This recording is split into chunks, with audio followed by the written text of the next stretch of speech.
Assalomu alaykum hurmatli dehqonlar, fermerlar va bog' egalari, Teplis egalari. Mana bugun Farg'onada Qulupnoy Teplisdamiz. 2025-yil 27-oktyabr bugungi sanamiz. Bu Qulupnoyni ko'rgan paytimizda bizda mana Qulupnoyni ko'rishimiz mumkin. Barglarda temir yetishmovchiligi bor. Bu temir yetishmovchiligi uchun Maxifer Agrobest'da Maxifer dorisini beryapmiz va gullashi va mana bu ko'p meva ushlash uchun Agrosol Zamofoba Gramerical'da beryapmiz.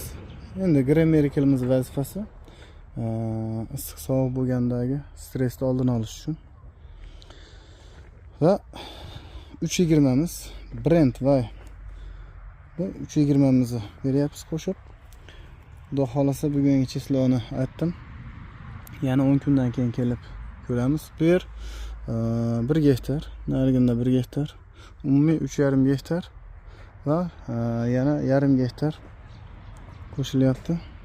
Xudo xolasa Qulupnoylarimiz pishib qolgan. Bu Kareskina ekan. Bleskini ham ko'rishinglar mumkin mana. O'zimizning mahalliy Qulupnoydan ko'ra ancha sorti boshqacha. Lekin bozorlarda qimmat ham bo'lar ekan bu. Shu uchun bunga xudo xolasa mahsulotlarimizni berdik, ko'rasizlar.